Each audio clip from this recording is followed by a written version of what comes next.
Oke, baik. Assalamualaikum warahmatullahi wabarakatuh. Selamat siang, salam sejahtera untuk kita semua. Semoga kita dalam lindungan Allah senantiasa sehat, senantiasa masih semangat belajar meskipun kondisi masih pandemi dan selalu masih daring begitu ya. Untuk sesi kali ini Bu Mila akan berbagi sedikit terkait dengan pohon pada graf, tentunya pada mata kuliah matematika diskrit ya. Pohon atau tree, istilah lainnya pada graf itu ya, adalah sebuah graf tak berarah, merupakan graf tak berarah ya, tidak memiliki arah. Graf tak berarah terhubung ya, artinya dia bukan unconnected graph, tetapi adalah connected graph yang tidak mengandung sirkuit. Ingat definisi sirkuit kembali dibuka lagi ya. Ini adalah beberapa contoh. Di sini Bu Nila merepresentasikan dua contoh tree atau pohon. Terus kemudian ini juga dua contoh yang bukan merupakan pohon, karena di sini pada contoh yang pohon atau bukan tree ini adalah dia mengandung sirkuit. Nah, saudara bisa lihat sendiri. Nah, ini kan ada sirkuit ya, seperti itu. Ada istilah lain juga kaitannya dengan pohon atau tree, namun ini merupakan kumpulan atau sekumpulan dari pohon atau tree. Ini disebut sebagai forest atau hutan. Sebetulnya untuk simbol untuk memberikan nama juga sama seperti dalam kehidupan sehari-hari kita ya, pohon maupun hutan. Hutan itu kan kalau di dalam kehidupan sekitar kita kan juga merupakan wilayah daerah yang terdiri dari ditumbuhi beberapa pohon begitu ya.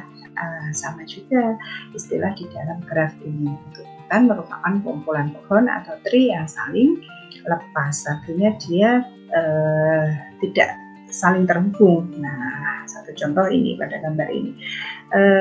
Ini bukan merupakan representasi dari tiga buah graf, namun adalah sebuah graf yang terdiri dari tiga pohon. Ini pohon pertama, pohon kedua, pohon ketiga. Nah, makanya ini disebut sebagai hutan. Ya, seperti itu. Jadi hutan itu merupakan kumpulan dari pohon yang saling lepas, dia tidak saling terhubung seperti itu. Bisa lebih dari ini juga tidak masalah ya, artinya kumpulan beberapa banyak begitu dari pohon gitu.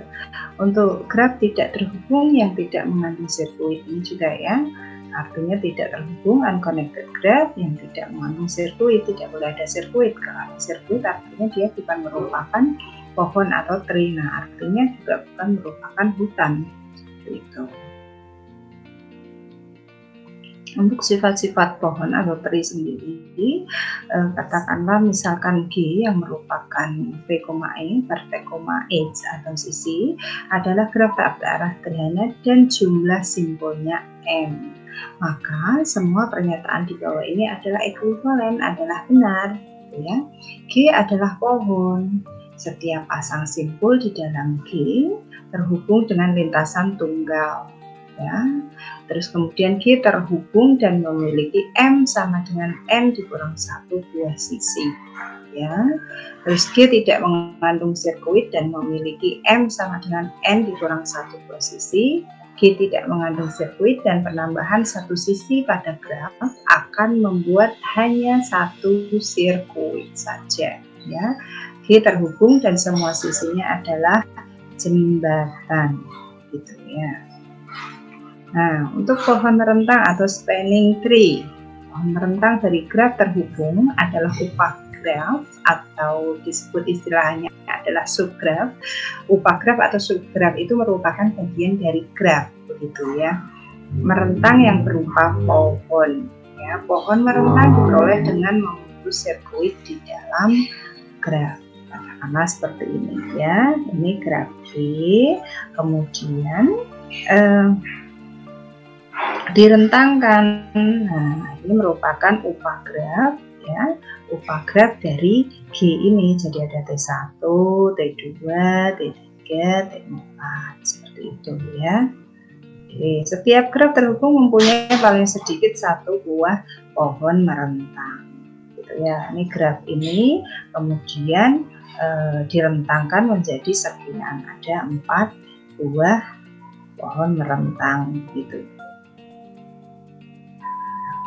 Untuk aplikasi pohon merentang sendiri ini sebetulnya banyak sekali, namun ini Bu Mila hanya mencontohkan 2 saja. Saudara nanti bisa eksplorasi sendiri dari rumah saudara ya. Jadi kalau ini Bu Mila memberikan contoh adalah ketika ada misalkan pembangunan jalan atau misalkan ada proyek pembangunan jalan tol dan sebagainya, pasti tim yang ada di dalam proyek pembangunan jalan tersebut pasti akan membuat jalan tersebut menjadi seminimum mungkin yang bisa menghubungkan antara kota yang satu dengan kota yang lain, sehingga aksesnya bisa lebih cepat, harapannya bisa lebih mudah seperti itu, dengan mengesampingkan artinya ada KLB ya, kondisi luar biasa, misalkan saja terjadi kecelakaan terus sehingga menjadi macet, atau mungkin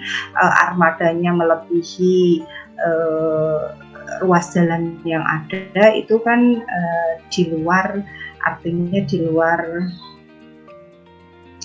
tema gitu ya. Artinya ini jalan ini dibuat artinya untuk seminimum mungkin, secepat mungkin aksesnya agar bisa berpindah dari satu kota ke kota yang lainnya, harapannya seperti itu. Terus kemudian juga contoh aplikasi pohon merentang lainnya juga pada komputasi, itu juga bisa ya, dan sebagainya. Nanti saudara bisa eksplorasi sendiri. Untuk pohon merentang minimum, pohon merentang minimum ini merupakan graf terhubung berbobot ya, connected graph, terus kemudian juga termasuk di dalam weight graph, graph bobot. Jadi setiap sisinya memiliki nilai begitu, mungkin mempunyai lebih dari satu pohon rentang bisa gitu ya. Pohon rentang yang berbobot minimum itu disebut istilahnya dengan minimum spanning tree atau pohon merentang minimum. Ini contoh dari aplikasi dari pohon merentang minimum gitu ya.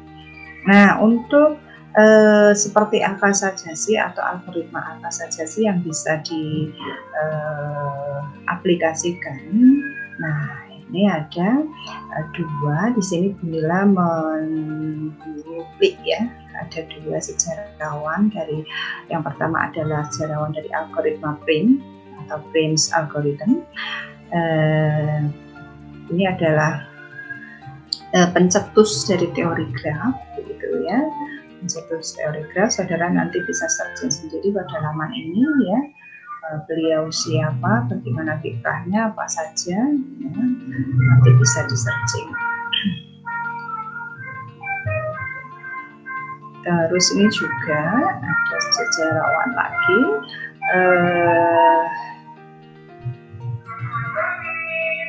nanti kaitannya dengan algoritma Dijkstra ya, kalau ini ya bisa nanti searching terkait dengan sejarawan dari algoritma, kaitannya dengan minimum spanning tree ini ya.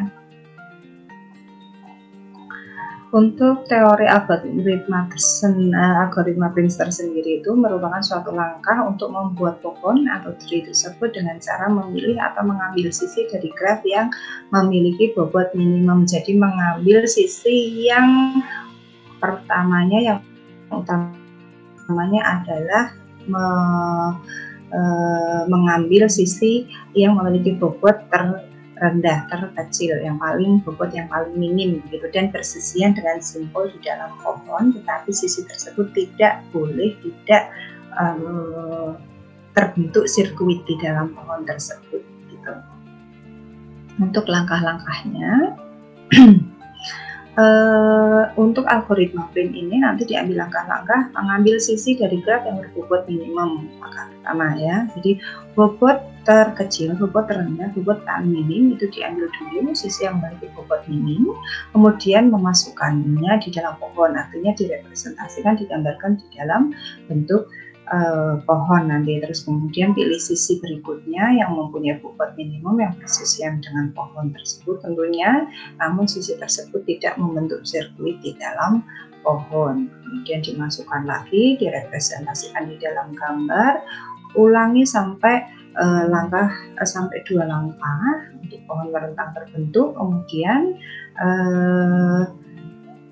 bisa diulang sebanyak n dikurang 2 kali gitu ya, yang merupakan n-nya adalah merupakan jumlah simpul pada graf. Nah, contohnya agar lebih detail lagi bisa saudara lihat ini ya.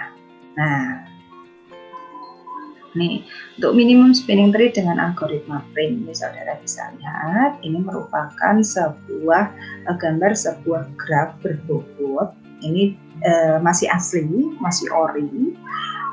Graf ini bukan merupakan sebuah tree ya, karena kembali kepada definisi tree itu tidak boleh memiliki sirkuit, karena ini ada sirkuit gitu ya, dan di gambar ini memiliki sirkuit tentunya ya. Nah, ini adalah sebuah graf, representasi graf atau network istilahnya ya. Kemudian pilih vertex terdekat dengan D. Nah, ini saudara bisa lihat dari representasi graf ini, saudara mohon amati terlebih dahulu mana kiranya sisi yang memiliki bobot terkecil, terendah, terminim bobotnya. Nah, kebetulan ada 2, yaitu sisi AD atau DA dengan sisi CE atau EC. Nah, saudara boleh monggo pilih salah satu ya, salah satu terlebih dahulu, yang kemudian nantinya adalah yang terdekatnya, simpulnya nanti kemudian dia bersisian dengan sisi yang kemudian nanti akan melanjutkan sisi yang saudara ambil. Nah, tentunya yang kita ambil adalah sisi yang AD atau DA ini gitu. Nah, ini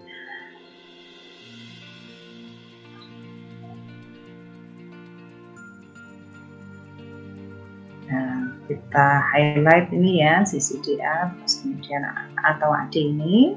Kemudian vertex berikutnya adalah vertex yang terdekat ke D atau ke A. Nah, kita amati dulu kira-kira dari vertex A, dari titik A ataupun D, kira-kira mana sisi yang paling minim bobotnya. Ini 7, ini 9, ini 15, kemudian ini 6. Nah, pastinya kita ambil sisi DF atau FD yang sisi terendah berikutnya setelah 5 gitu ya. Oke, berikutnya ya, berikutnya kira-kira dari 5 AD kemudian DF, kita lanjutkan tanpa atau tidak boleh terbentuk sirkuit. Nah, artinya kalau kita lihat dari AD, DF ini ada 11, kemudian ada 15, ada 7. Nah, makanya kita ambil, kita highlight untuk yang sisi AP karena ini dia minimum berikutnya ya, bobot terminim berikutnya yaitu 7. Nah, bagaimana dengan BD, BD 9 atau DB? Nah, ini tidak boleh kita highlight atau tidak boleh kita ambil sisi ini. Kenapa? Karena akan terbentuk sirkuit seperti itu. Oke. Ya. Kalau kita lihat, oke. Dari B ini apakah kita akan memilih C atau apakah kita akan memilih E gitu ya, atau memilih dari F ini akan memilih E juga ya. Nah, ini kita lihat kalau FE atau DE, nah ini kita akan terbentuk nanti sirkuit. Makanya yang kita highlight, yang kita ambil sisi berikutnya untuk kita representasikan di dalam pohon itu adalah sisi BE ya, karena dia paling minim dan tidak akan terbentuk sebuah sirkuit. Nah, ini kita highlight gitu ya. Oke, berikutnya mana lagi yang masih tersisa? Oke, mana lagi yang masih tersisa? Dari sini kalau ini 11 kemudian ini ada 5, kalau kita ambil BJ ini kan secara otomatis nanti akan terbentuk sirkuit, makanya kita beri garis putus-putus, artinya ini sisi yang bertanda putus-putus tidak kita gunakan karena akan mengandung sirkuit pada graf yang terbentuk ini ya. Nah, kita ambil CE, rendah lagi, oke, kita highlight berikutnya.